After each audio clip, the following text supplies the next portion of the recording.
Assalamualaikum warahmatullahi wabarakatuh. Waalaikumsalam warahmatullahi wabarakatuh. Indah lembayung lebat berseri, janganlah layu kering di taman. Jagalah adat payung negeri, pesan Melayu beriring zaman.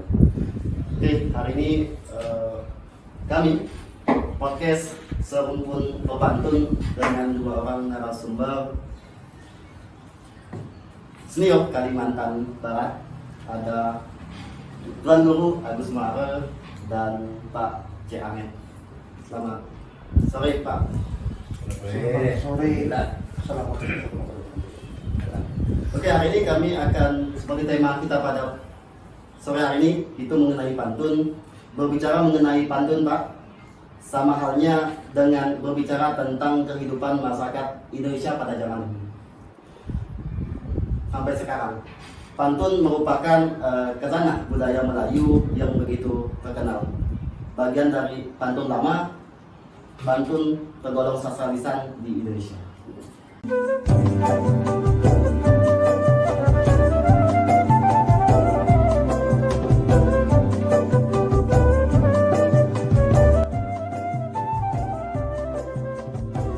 Oke Pak, kita mulai diskusi kita pada sore hari ini itu mengenai pantun. Kita mulai nih Pak dengan sejarah pantun di Kalimantan Barat. Ini kita tahu bahwa Tuan Guru merupakan salah satu penggiat pantun di Kalimantan Barat, sama halnya juga dengan Cik Ahmed. Saya pengen nih dengar pendapat dari para guru kami mengenai perjalanan pantun di Kalimantan Barat. Kita mulai dari Pak Cik Ahmed, mulai pendapatnya. Baik. Assalamualaikum warahmatullahi wabarakatuh. Kalau sebetulnya saya ini tak tahu juga terlalu banyak memahami tentang perkembangan pantun di Kalimantan Barat ini dibandingkan mungkin orang yang samping saya nih. Jadi kalau lah kata orang tuh memanglah enak si ubi larat, tapi lebihlah enak si buah pepaya. Tapi saya itu tak banyak paham sejarah pantun di Kalimantan Barat. Tapi yang lebih pacak ini sebenarnya orang samping saya. Begitulah. Gimana nih? Jadi cuman kalau saya ini sedikit yang saya pahami bahwa memang kalau pantun di Pontianak di Kalimantan Barat khususnya di umumnya di Kalimantan Barat atau khususnya di Pontianak lah, karena pantun Pontianak ini memang bahasa Melayunya ya Agus ya, Iya. bahasa Melayu yang masih dipertahankan sehingga bahasa pantun itu ungkapan pantun ini lebih dekat dengan orang Melayu Pontianak ketimbang dengan orang Melayu yang ada di Kalimantan Barat ini, karena Melayu Kalimantan Pontianak ini hampir sama dengan Melayu Riau, bahasanya mirip-mirip lah dengan Melayu di Delhi, apalagi dengan negeri jiran kita ya, Gus ya. Sehingga memang pantun itu memang sudah lama sekali kalau masuk di Kalimantan Barat ini mulai zaman kerajaan lah ya, Gus ya. Itu yang setahu saya. Memang kita memang tidak terlepas dari kalau kita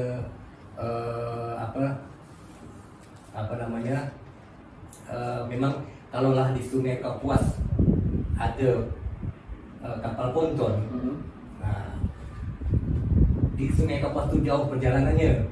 Jadi kalau kita ingat sejarah berpantun, memang satu hari tak ada habis-habisnya. Betul. Panjang sekali. Sehingga untuk di Kalimantan Barat ini kira-kira seperti itulah dengan adanya kerajaan Melayu sehingga berkembanglah pantun seperti itu. Ya Gus ya. Seperti itulah. Jadi gimana nih menurut Tuan Guru sendiri atau dengan cerita dari Cak Ahmed sendiri? Saya boleh mengulang apa yang dibacakan pantun tadi biar mesra sedikit. Iya. Boleh kan? Boleh silakan Tuan Guru. Indah lembayung lebat berseri, Betul. janganlah layu kering di taman. Iya. Jagalah adat payung negeri, Hmm. bersama Melayu menggiring zaman. Iya, itu pantun. Saya berbagi saja. Jadi pantun, saya belum masuk kepada tema yang disebutkan tadi. Paling Iya. tidak, pantun itu bukan hanya sekedar diucapkan tanpa dirasakan, pantun itu bagi seorang penikmat pantun adalah rasa hati. Ya. Jadi mengucapkan pantun itu dengan segala rasa dan keindahannya. Jadi orang mendengar punya, ya. Baik, balik ke tadi ya. Tangkap Belanda susah ditemu. Ya. Tangkap Belanda susah ditemu, kalau ditemu pohonnya rendah. Itulah tanda beliau berilmu. Orang berilmu itu suka merendah. Itulah sejatinya Melayu. Iya. Karena apa? Dalam sebuah tulisan kami, batang kayu, berbukit kayu, minyak kasturi, minyak zaitun, pantang Melayu, mengaku Melayu. Kalau tak bijak bangkai pantun. Ya. Di Pontianak ini ada jembatan tol. Tol tidak? Betul. Biasa di bawah jembatan tol itu orang menganyut kayu. Kadang menganyut kayu, arusnya deras. Beliau ini betul lah orang Melayu karena berpantun tak tengok kertas. Saya ya karena begini. Saya berbeda zaman. Zaman beliau lebih dulu, saya di tengah. Mungkin Abu ya itu zaman milenial sekarang. Iya. Tapi satu hal yang berbeda. Sejarah pantun itu melekat dengan jati dirinya bangsa Melayu. Iya. Sejak saya lahir dan saya mulai mengerti di kampung orang berpantun, ya. Dan berpantun sampai hari ini. Kalau diteliti kapan asal usulnya betul kata beliau, seminggu kita bicara sudah selesai. Iya. Tapi karena Melayu itu dialah berpantun. Dalam acara apa saja berpantun. Sependek perjalanan saya sampai hari ini di beberapa kabupaten kota di Kalbar, bahkan di luar, ya, saya menemukan khususnya di Kalimantan Barat, ya, di acara apa saja orang berpantun. Hebatnya pantun itu, apalagi acara pinang meminang, natal pengantin, akad nikah, acara-acara dalam perundingan mereka memulai dengan pantun. Jadi kalau ditanya perkembangannya di Kalimantan Barat sangat luar biasa, tapi perlu kita tingkatkan karena begini, pantun ini kan tidak boleh habis begitu saja, ya kan? Karena ada pantun Melayu, seri berseri rumpun tak layu, mekar bersilang dalam tangan. Ayo kita lestarikan pantun Melayu agar tak hilang di tengah zaman. Perhatikan cara mengucapkannya. Jadi kalau kita bicara, kita berbagilah.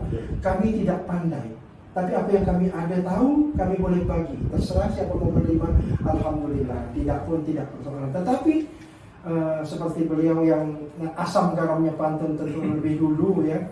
Beliau sering tampil kan. Menurut saya beliau kan hanya seorang pengarang, tapi penikmat. Pantun itu ada tiga, ada solo pantun, dia hanya pandai berpantun untuk sendiri. Ada pengarang pantun, dia mengarang saja. Tapi yang paling rumit itu dia pengarang pantun, dia solo pantun, dia juga pandai berbalas pantun spontan. Ya.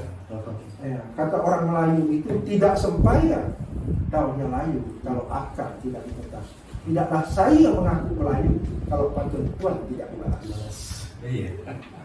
Itulah yang saya takut tuh. Boleh mau balas, Pak? Hah? Mau balas? Kalau saya dikatakan balas tuh, saya bahas begini ya. Kata orang tuh, anak dari bersopan santun, mendayu-dayu lagu dilantun. Saya nih sebetulnya bukanlah pakar berpantun, tetapi sebagai pelaku pantun. Jadi kalau dikatakan saya pakar, aduh angkat-angkat saya. Cuman pelaku ya, pelaksana. Jadi kami ini memang banyaknya pelaksana. Jadi kalau bahasa untuk kalau kita sebagai pakar pantun itu memang harus kita ya memang menggali, menggali dengan kemampuan dan gimana kita dengan imajinasi kita sehingga pantun itu menjadi indah. Nah seperti yang setahu saya pantun yang pernah sering ditampilkan oleh beliau ini ya dikenal dengan pantun Selasi. Nah ini memang pantun Selasi, Pak, mempunyai gaya bahasa. Jadi bahasanya itu mempunyai makna. Nah itu yang disebut dengan pantun Selasi yang sering dilantunkan oleh beliau ini. Nah, maka saya katakan ini adalah termasuklah orang yang mampan lah dalam hal berpantun. Walaupun masih pelaku lah gitu ya. Boleh coba sekali, Pak Tuan Guru, contoh dari pantun Selasi. Baik. pantun selasih itu sebenarnya sebutan saja. Selasih itu kasih. Kasih. Iya. Jadi sebagai seorang pemantun, ya saya harus bercerita dulu. Iya, iya, betul. Karena itu berkaitan bagaimana nanti, kan pantun beda zaman nih. Iya, iya. Zaman beliau, nih, Ki Amit, Iya. nih. Zaman sebelum beliau, ya, zaman zaman kita ini hari ini, dan zaman milenial. Itu pantun terlahirkan dari sastra bunyi, apa yang ada di alam. Alam dahulu dengan alam sekarang berbeda, tetapi jati diri pantun harus tetap terjaga. Apa gini? Pantun itu kan sebelum saya masuk ke pantun selasih, itu pantun kasih lah. Kok zaman-zaman sekarang yang mungkin sering dinikmati itulah, mohon maaf, anak-anak muda itu kan pantun asmara. Asmara. Iya. Yang masalah cinta, cinta ya dari dulu sampai sekarang ya cinta itu sendiri kan. Iya. Indah. Indah. Pernah mencintai atau dicintai? Mencintai juga pernah, dicintai juga pernah. Saya kasih contoh. Bagaimana pantun selasih ya, menggambarkan tentang dia sebuah nilai kerinduan. Iya. Ya. Nah, ingat mengarang pantun itu bukan hanya soal rima AB saja yang di ujung, tapi beliau mungkin bisa menjelaskan bagaimana terdapat rima yang silang sempurna, pemilihan diksi, kan, penuh kiasan, metafora, maksudnya begitu. Bagi seorang misalnya pantun kasih itu tentang kerinduan seorang, baik laki-laki perempuan, dia rindukan kepada seseorang, dia tuangkan dengan pantun, bukan dengan bahasa vulgar sekarang aku sayang ke orang, enggak, tapi dengan pantun. Dia nulis dalam sebuah status barangkali ya, baik di IG atau di Facebook, di pantai dan di IG kan. Kalau baru belajar tuh. Ya kan? Indah beludu kain direnda, habis dipintal benang ditata. Kalaulah rindu dengan adinda, kulukis bantal dengan air mata. Balas Itulah. Saya tak membalas, cuman saya itu teringat dengan pantun selasih. Boleh. Bahwa pantun selasih ini memang betul apa yang disampaikan oleh beliau. Jadi bahasanya itu tidak vulgar Tidak vulgar. dan mempunyai makna dengan bahasa yang halus. Jadi memaknakan pantun itu memang zaman orang berkasih-kasih zaman dulu itu kan sangat berbeda. Tapi memang perlulah kita gali ya, supaya anak muda ini tahu. Iya, pantun-pantun kita, sampai. betul. Jadi saya terkenang dengan mungkin menyambung pantun beliau tadi ini, mengenang ada syair yang lama pernah saya dengar itu, bahkan ada lagunya. Jadi apa namanya itu, ku tanam selasih, ku tanamkan di ujung halaman. Nah itu mengenangkan kasih yang jauh ditinggalkan. Jadi bahasanya itu memang halus sekali. Nah itulah yang disebut dengan pantun kasih yang disampaikan beliau tadi. Memang seperti itu. Jadi sebetulnya secara keseluruhan bahwa pantun ini menggambarkan suatu ungkapan orang-orang pada zaman dahulu itu untuk menyampaikan maksud itu supaya orang lain itu menerima dengan enak, dengan nyaman gitu. Jadi dia mengambil perumpamaan-perumpamaan dengan bahasa apa namanya, dengan sampiran-sampiran ya, Tiap Agustin memang dia dengan sampiran dulu dinyebutkan, baru dia menunjukkan isi dan maksud tadi itu. Isi sama dengan maksud itu harus sama. Nah, jadi itulah. Jadi zaman dahulu tuh apa namanya, mempunyai macam etika dalam bertutur kata. Ada bermadah. Betul. Bermadah. Jadi dengan bahasa pantun, ada pula nanti dengan bahasa syair ini juga, dengan bahasa yang apa tadi mempunyai apa rima yang disebutkan oleh beliau tadi ini. Memang dalam pantun itu memang ada biasa umum pantun itu di akhir. Padahal sebetulnya rima dalam pantun itu bukan di ujung kalimatnya ya. Kadang dia ada di tengah, kadang dia ada di awal. Nah, jadi di masing-masing itu mempunyai ciri khas. Tapi makin banyak rima itu makin menarik dia. Sehingga makin banyak apa alunan-alunan bahkan bisa dijadikan syair-syair lain. Lalu saya tadi mengambil sedikit perkataan dari para tuan itu mengenai pantun. Pantun itu tidak mengungkapkan ungkapan yang vulgar. Lalu saya boleh tak berkesimpulan bahwa pantun itu merupakan sebuah ungkapan sopan santun. Lalu bagaimana pendapat para tuan itu? Iya. Jadi begini, bukankah dalam pantun itu tempat madah bersusun, tempat madah dilantun, tempat kita bersopan santun, tempat kita dituntun.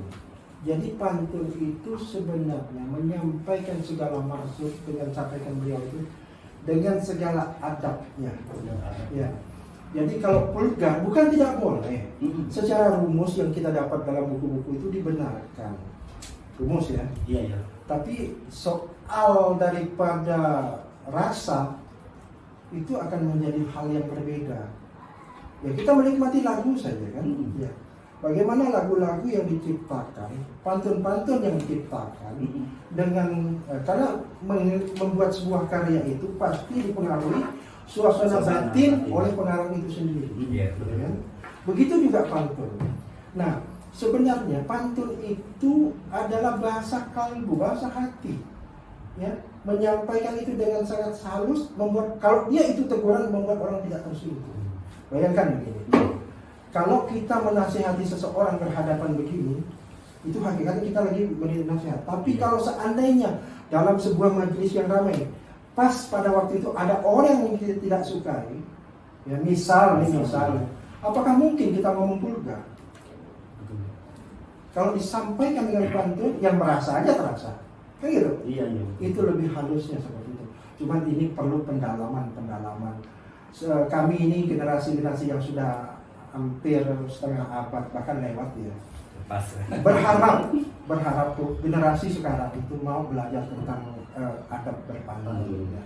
Bukan kami pandai. Di Kalimantan Barat tidak sedikit pakar-pakar pantun. Silakan turun.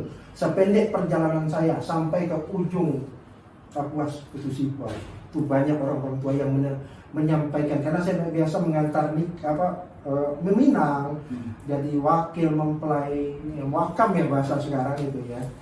Saya melihat orang tua menyampaikan pantun yang tidak pernah saya dengar, ternyata ada di ujung-ujung kampung, pantun pusaka. Andai itu guru dikumpulkan menjadi satu buku, itu luar biasa. Mungkin puluhan ribu, bahkan mungkin ratusan ribu. Betul. Ya, karena ada pepatah begini, apa yang ditulis akan tetap ada, apa yang diucap akan segera sirna. Itu dengan angin yang lalu selesai.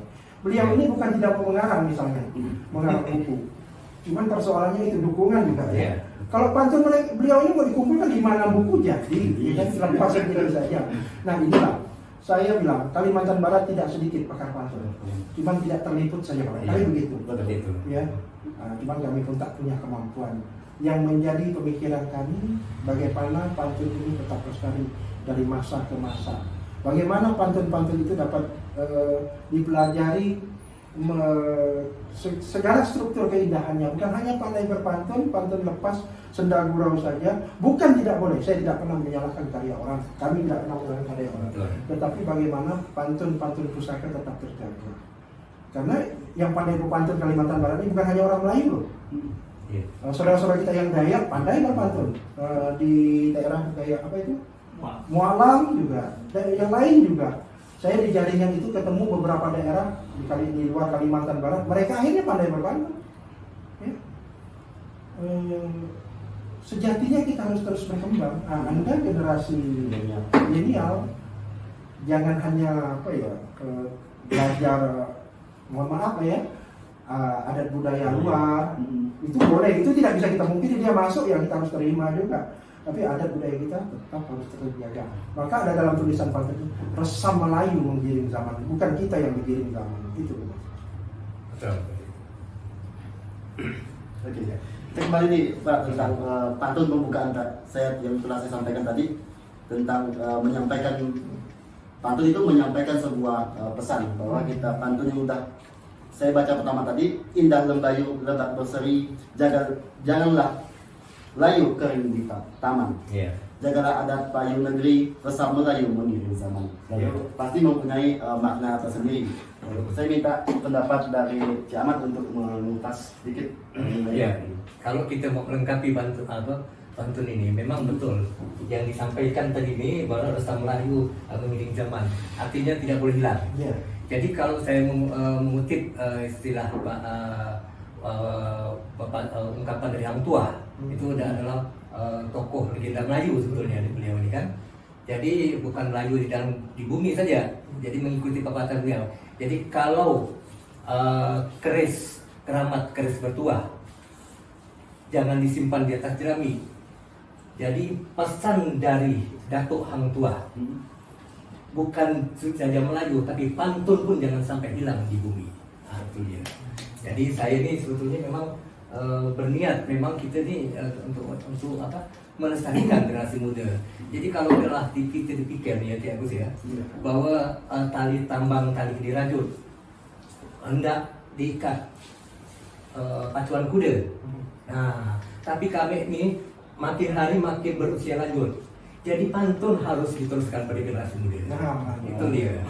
Jadi memang wajib ya, jadi istilahnya jangan sampai hilang. Satu-satunya jalan tidak bisa tidak, memang harus kita wariskan. Memang anak-anak muda memang pandai berpantun. Kadang dia berpantunnya biasanya kalau dia ada kawannya berbicara tapi tidak pas dengan apa yang dibaca. Ini berpantunnya begini. Nah, kata dia istilahnya itu dia nyebut kawan itu atau meledek kawannya lah. Jadi makan cucur sore-sore, ancure. Nah, itu bahasa mereka tuh. Jadi jaga sembung bawa golok, nggak nyambung goblok. Nah, itu kan sebetulnya bahasa pantun tidak seperti itu. Jadi dibikin mereka seperti itu, tapi mereka hanya tahu seperti itu saja, karena tidak diberikan pemahaman. Lalu lah dibuat istilah pantun kilat. Pantun kilat seperti itu. Kami pada pendapat pantun bukan tidak setuju, cuma tidak nyaman. Tidak nyaman. Artinya begini, jadi merasa terpanggil, terketuk hati kami. Ternyata mereka ini apakah paham tentang pantun itu sesungguhnya. Jadi makna dari orang berpantun itu sesungguhnya apa? Nah, ternyata memang mereka tidak paham, tapi mereka itu hanya mengikuti apa yang dia ketahui saja, tidak benar dia. Jadi untuk supaya jadikan semacam kata orang Jakarta yang lelucon lah bahasanya tadi ini. Tapi sebetulnya itu tadi tidak pula kita salahkan, cuman sayangnya mereka itu tidak memahami betul bahasa pantun itu yang bagaimana sih. Langkah silat agak sumbang. Betul.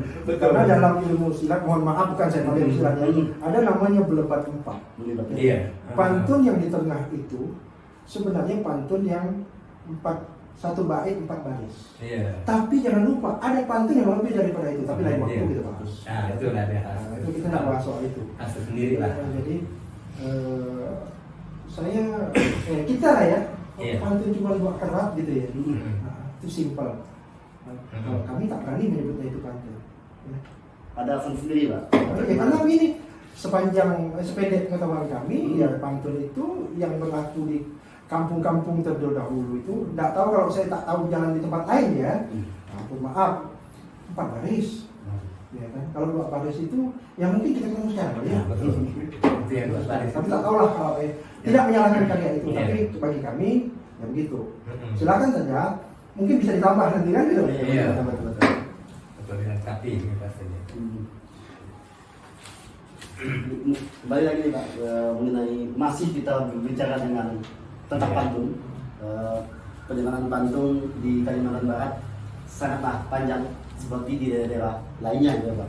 Lalu bagaimana sih Pak kita menyampaikan pesan yang para tuan guru ingin sampaikan dengan anak muda seperti kami ini Pak? Kami sering bikin pantun yang singkat ini itu, lalu gimana sih untuk memotivasi kami bahwa pantun yang baik ini seperti ini, ya seperti itu loh gitu. Ya. Jadi sebelum menjawab itu, saya dulu kan. Boleh deh. Nangka Belanda di tepi kali, tumbuh di dekat Cipokok Pinang. Kalau Anda pun tidak peduli, tinggallah kami nanti mati terkenal. Iya. Tahu maksudnya? Tahu maksudnya? Silakan Pak. Kalau generasi muda tidak peduli, kami sudah tak ada, tinggallah kami terkenang-kenang. Apa kejadian pantun di masa yang akan datang? Tapi itu tadi, pantun itu sebenarnya sebuah keindahan. Saya kasih contoh. Ya. Andai itu bisa dinikmati, minta izin tuan guru saya dulu bercakap begini. Karena yang nanya ini generasi milenial, mungkin lebih muda, yang jelas lebih muda daripada kita. Kita tidak tua ya. Kita belum. Kami nggak bilang. Kan? Jadi gini, kalau kalian misalnya biasa kan kalau lihat itu kacau-kacau, ya kan, dengan lawan jenis, ya kan. Kalau dengan pantun mungkin lebih indah, ya kan. Bukan sengaja indah.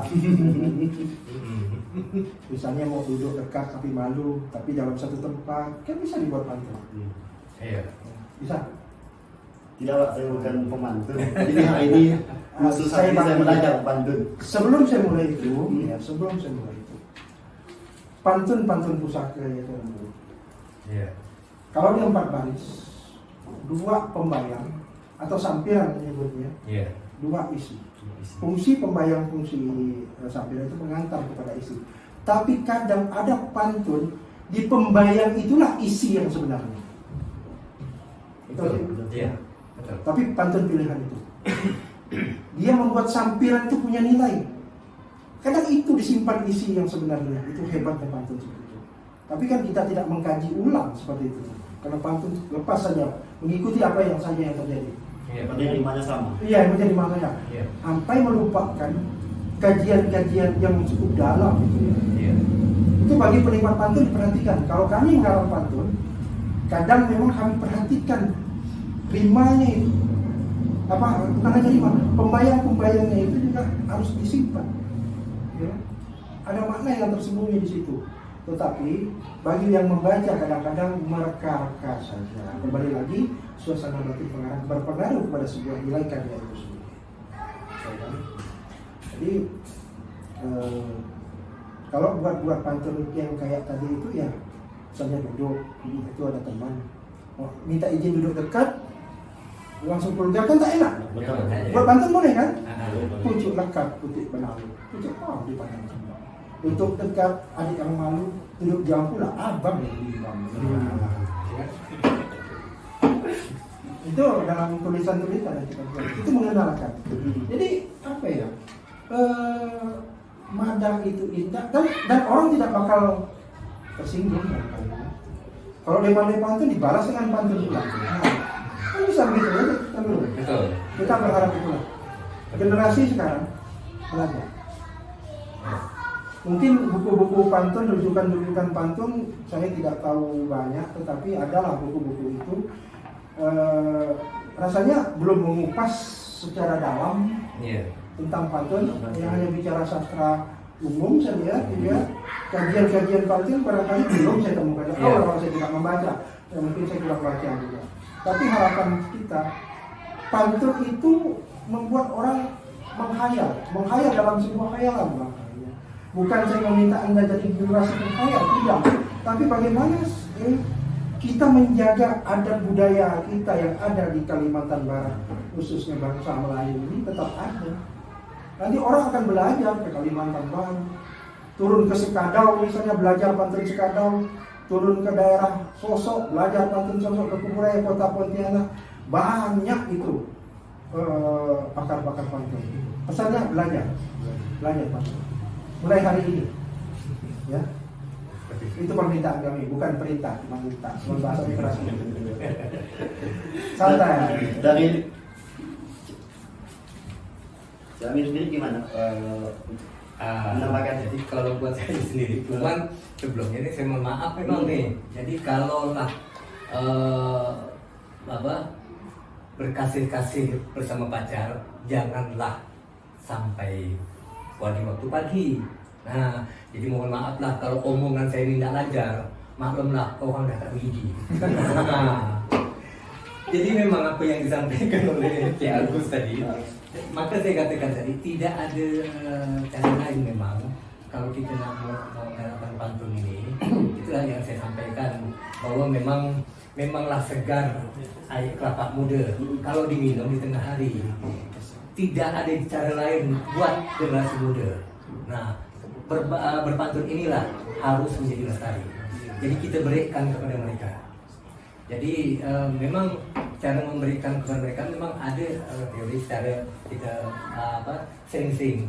Jadi kalau saya dengan anak-anak, ya katakanlah kebetulan lah saya ini sebagai pengajar lah teman-teman kan, pengajar dengan siswa, ada murid ini. Biasanya kalau saya mau mulai dengan pelajaran dulu, saya mulai dengan berpantun. Cuman sayang yang saya sampaikan tadi kepada Ciabu, mereka pun tidak ngeh. Kenapa? Karena mereka ini tidak dibiasakan. Tidak dibiasakan, sehingga mereka itu ya dianggap ya hal itu biasa-biasa saja. Padahal kalau kita perhatikan, kalau mereka kita rutinkan dan mereka menjadi terbiasa, akhirnya menjadi suatu kebutuhan dan bersama dia pun dalam obrolan pun dengan berpantun. Berpantun. Nah, cuman memang betul perlu kita yang tadi generasi kita nih lah Iya. untuk meluruskan pantun-pantun mereka. Sebenarnya mereka tidak tahu bahwa kalau pantun ini memang ada syarat-syarat atau ketentuan lah, tata caranya, ada ketentuannya. Kalau katakan kau mau membuat sampiran, katakan sampiran dengan sampiran satu dengan sampiran kedua nih, yang sebelum tadi kata yang Cik Agus tadi ini memang rimahnya memang harus pas, apa segala macam dengan kata-kata yang pas, tapi itu tadi banyak orang ini kadang sampiran satu dengan sampiran yang kedua tuh tak nyambung. Jadi sebenarnya harus pas. Jadi contoh kan begini, kita ambil lah pantun yang saya pantun yang lama nih kan. Jadi pergi berburu ke padang datar. Nah, main layang-layang di tengah ladang, kan tak nyambung. Nah, kalau pergi berburu ke padang datar, mendapat rusak berbelang kaki, kan begitu ya Gus ya. Jadi kalau berburu tak pastilah menghasil. Apa pula hubungannya itu main layang-layang di tengah ladang? Nah, jadi sampiran tuh paling tidak tuh harus isi ada nyambungnya, sehingga mereka tuh jadi terbiasa.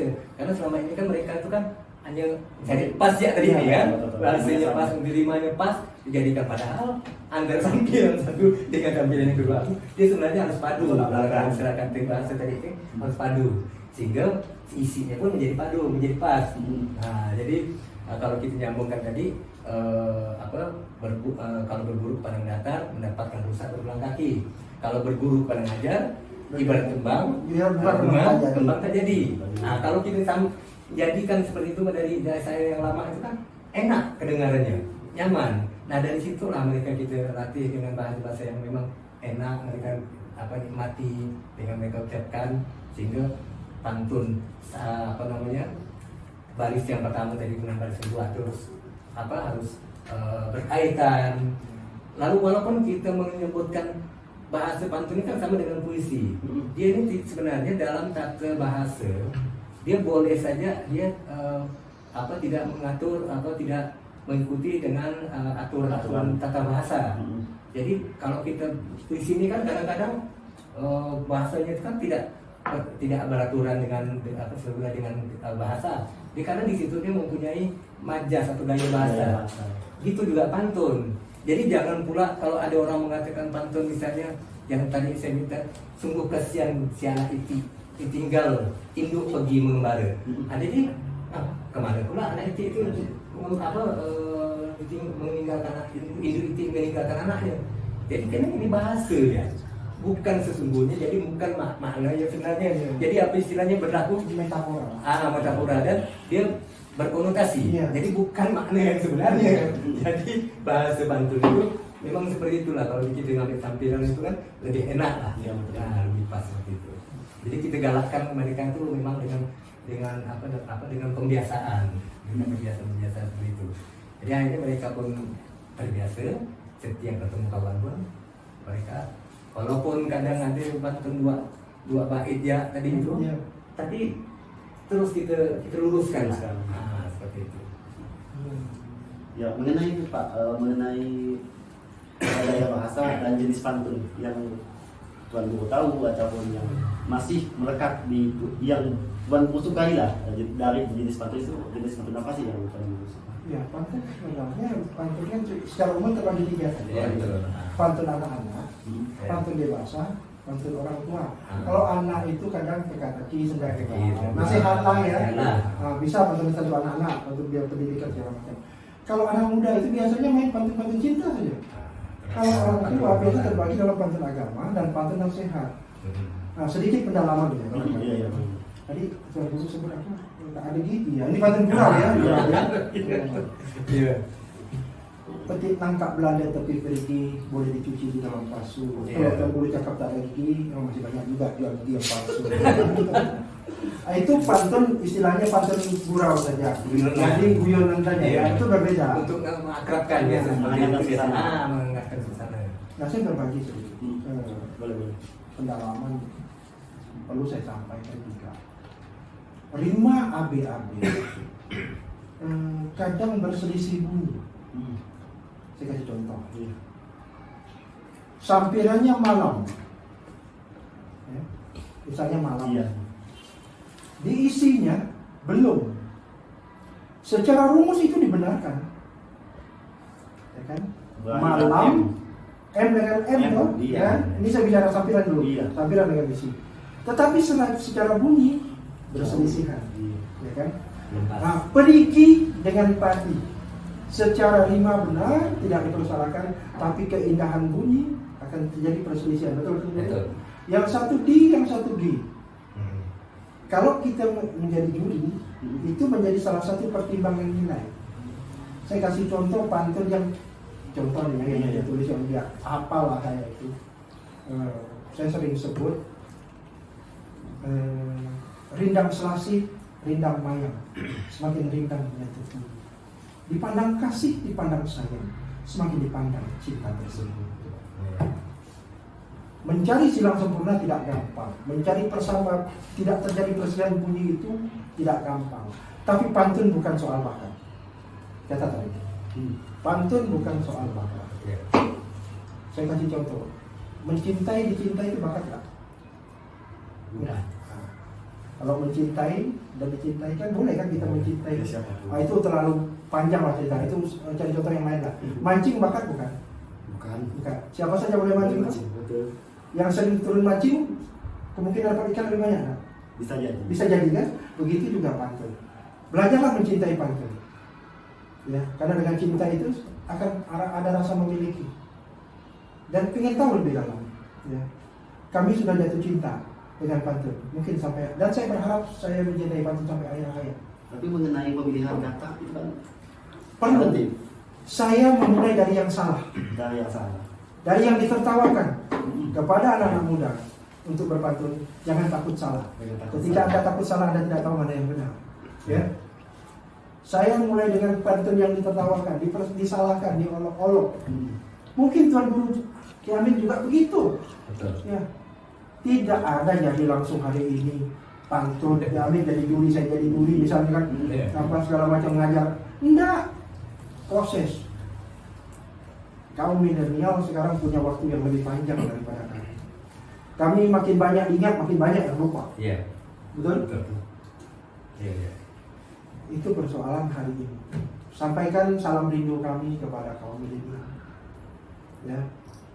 Pantun sudah berkembang dan teruslah berkembang. Harapan kami tidak itu.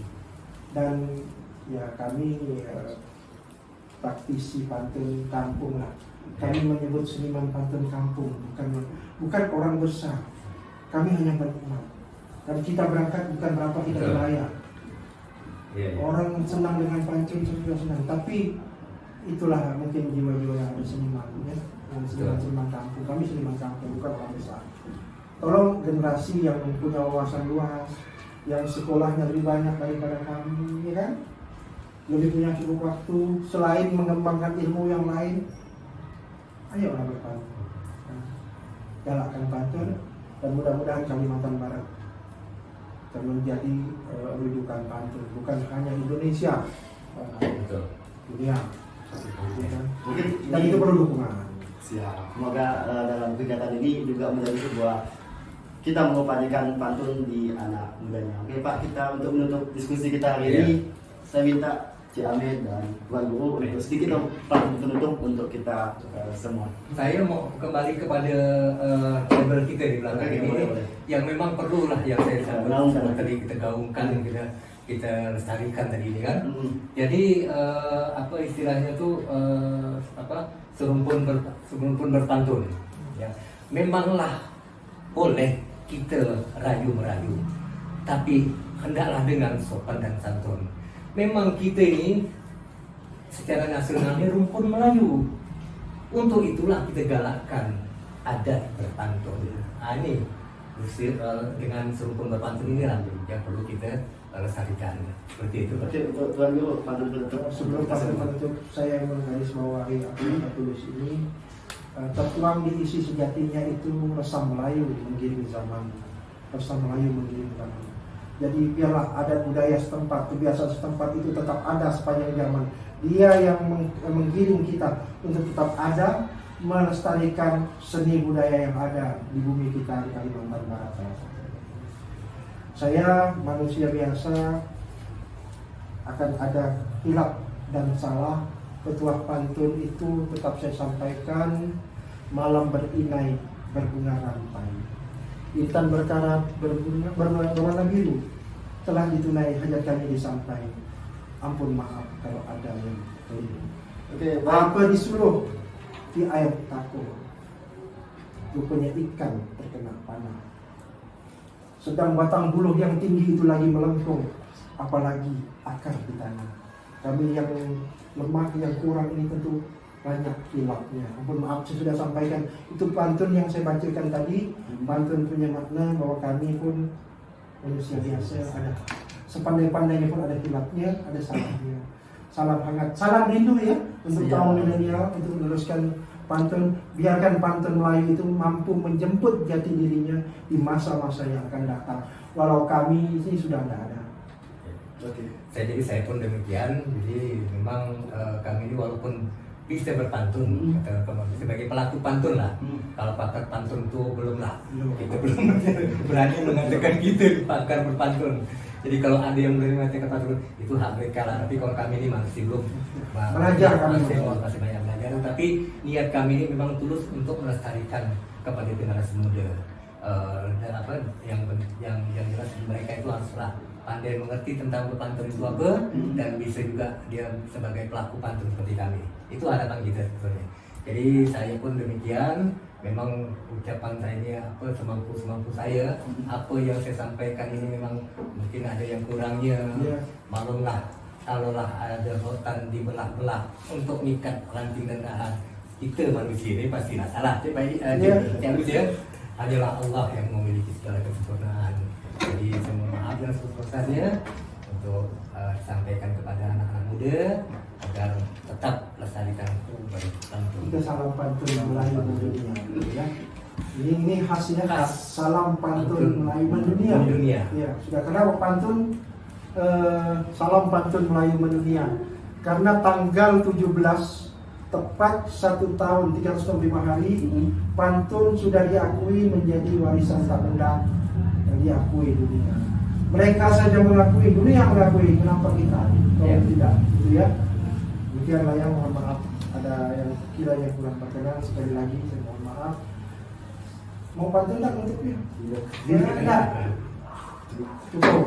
Mungkin ini saja diskusi kami mengenai pantun bersama Tuan Guru Agus Mara dan Cik Amin. Semoga bisa bermanfaat dan menginspirasi kaum muda di luar sana, khususnya di Kalimantan Barat. Sekian dari kami tutup. Wabillahi taufiq wal hidayah. Assalamualaikum warahmatullahi wabarakatuh.